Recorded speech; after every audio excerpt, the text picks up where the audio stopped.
another one.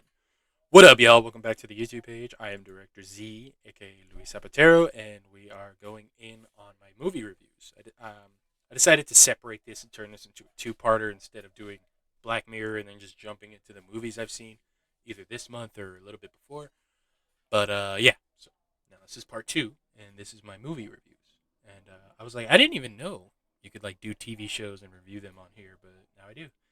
This Amazon Prime movie that came out with Viola Davis and Anthony Anderson and Anthony Starr from The Boys. Also, Ramon Rodriguez from Will Trent, which is one of my favorite TV shows right now, and it's very good detective works and it's very good crime stuff. This it's basically Olympus Angel in London has fallen, but with like a big crypto plot, and I don't know, the editing was really choppy. You know what I mean? Like it's a lot of transitions and camera edits that don't do the action choreography any favors, and that's why I only gets 2 stars from me. I thought it was funny when that one kid was like, "Holy shit, you're from Wakanda," and like, but the movie itself just falls flat. It's the most generic. You've seen it before. Like, yeah, Viola Davis is both the president, first female president. This probably would have been better if Kamala had won. Anthony Starr is still a great bad guy. He does a really good job. Kind of reminds me of like an evil Chris Hemsworth, Dementis type stuff. But it was just okay. It's not really anything to write home about or to be like, watch this. No, it's just neutral. And okay, I kind of regret giving this another shot because even initially I wanted to give it like no stars. And I was like, hold on, let's sleep on it, give it another chance, and I did. And you know what? It was every bit as shitty as the first time I saw it.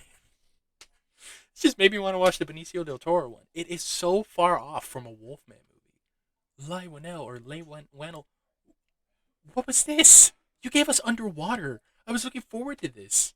What the fuck? I heard Ryan Gosling was actually attached to it, and now I kind of see why he didn't. And then even like at horror conventions, they were showing fucking like a werewolf that looked like an old man virus thing. Like it really just plays like a zombie virus and a hunting accident. It's really nothing. I get it. Oh, it's supposed to be a metaphor for abusiveness, and it's like, no, I don't want that. Just give me a fucking wolf brand. Fucking terrorizing. This was nothing like that. So we got. This was like one of the few. I think I could count like in my hand how many 0 stars I've given. I've even given half stars or just 1 stars, but this is pretty rare. Do not even waste your fucking time. Oh god, Y2K. I gave this half a star.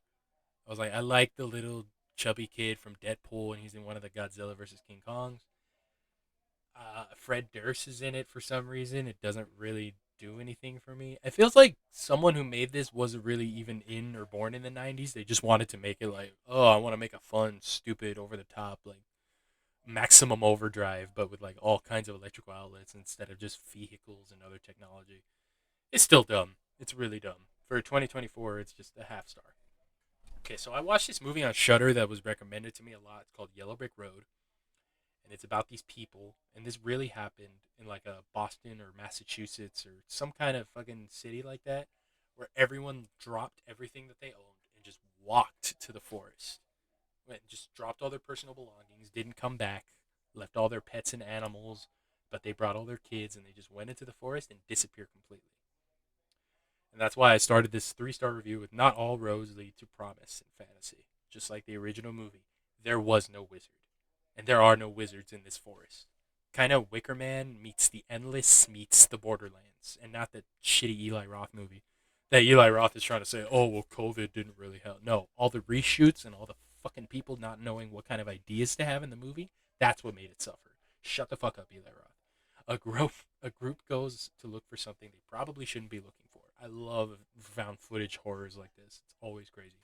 Music was insane, entirely atmospheric. Like it gives you an eerie and compelling feeling that you can't stop watching.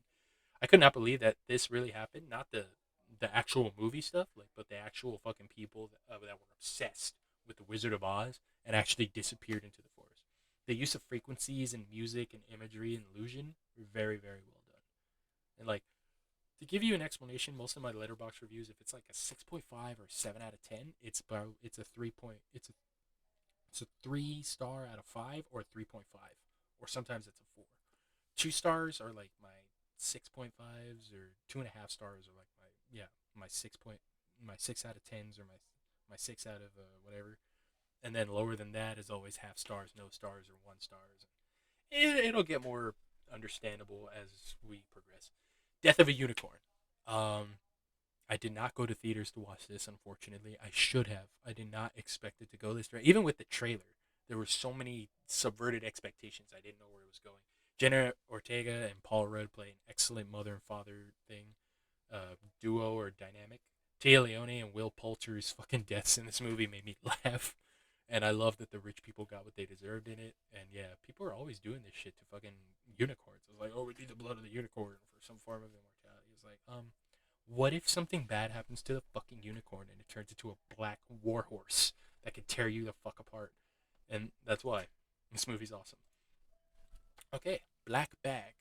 This was Steven Soderbergh's latest. He also made that Presence movie that I really liked about like a ghost and it's like Steven Soderbergh's Paranormal Activity, but this was a good spy story. This had a star-studded cast: Pierce Brosnan, Michael Fassbender, Kate Blanchett. Kate Blanchett and Michael Fassbender are really, really like really good spies and like in a very intimate relationship. And yeah, third act, everything really tied together. The car explosion, the dinner table scene, the gun, everything was just chef's kiss. Steven Soderbergh knows how to make still just really good cinema. Even on a budget, he still knows how to make good cinema. Soderbergh is the shit. Batman Ninja versus Yakuza. This is an animated movie. It's also DC Comics, but I really liked how over the top and crazy it was with the animation. You see Superman, Aquaman, even a female Green Lantern, a Flash, just with the whole like Yakuza Japanese lore kind of filter. And I thought it was really cool. I also really liked Aquaman's giant koi fish. I liked how Wonder Woman had like those umbrellas or whatever, and that it was like her sword and her shield. I was like, man, this shit goes hard as fuck. And the Flash with the straw hat went fucking hard as hell too. Superman and then the Ra's al Ghul fucking twist. I thought it was great. It still gets a 6.5 because like there were some parts I wish they gave us more of, and it was a little bit dialogue-y. I liked seeing the Bat Family in this kind of animation. I thought it was great. I just wanted more from it. That's all. It could have been a 4 star. Oh, the rule of Jenny Pan. Oh my God, Jeffrey Rush and John Lithgow. Jeffrey Rush plays a former judge that has to check into a retirement home, and John Lithgow has this little fucking baby doll cut up puppet that he uses as like a different persona, and he talks to himself, and it's so good. Dave Creeley is the the character of John Lithgow. Stephen Mortensen is Jeffrey Rush, and holy shit! Throughout the whole movie, I was just so entranced and so compelled, and I was like, dude, where the fuck is this going? It's just John Lithgow singing and having a high pitched voice, and like he's like that little kid who talked to himself with the finger in The Shining, except he actually has a little baby doll where he's like, it's so good. Just go into this like besides what I just told you, go into this completely blind. The Rule of Jenny Pen on Shutter. Watch that shit. And I actually went to the theaters to watch this. This looked like the last movie I saw in theaters. A Working Man, and it's just Jason Statham, the tough guy. I like to kick everybody's fucking ass, and I have to talk like I just swallowed broken pieces of fucking glass. He's the transporter and the beekeeper. That's just he just kicks ass. He kicks ass. What more do you want? Human trafficking. He fights people. And one of my favorite things is there's a Russian guy looking through the room with this two little fucking wannabe white rapper Russian dudes. And he's like, "Do you notice anything different?" And then one of the rapper guys is looking down, all scared. And he looks at him. He's like, "Your hair?" And then he just smacks. Notice anything different? Your hair? Like fucking Rocky and Muggsy from fucking Looney Tunes. And Muggsy's like, which way did it go, boss? Which way did it go? And then fucking Rocky's like, I don't know how you did it, but I know you done it. Yeah, Jason Statham kicks ass. 4 star movie. Also an Orange Heart. I really liked it. Classic Jason Statham movie in the theaters. Also, The Day the Earth Blew Up, a Looney Tunes movie. I did not expect much from this, but it actually got a 3.5 stars. I actually really liked the comedy in it. Everything was just mwah, chef's kiss. Daffy Duck was full loony in it, and Porky Pig stutter how he got it actually made me laugh. Oh fuck, it's so good. It's so good. And now we have the new Jack Quaid movie, Novocaine. This was really fucking good. We'll do another one later. Later, y'all.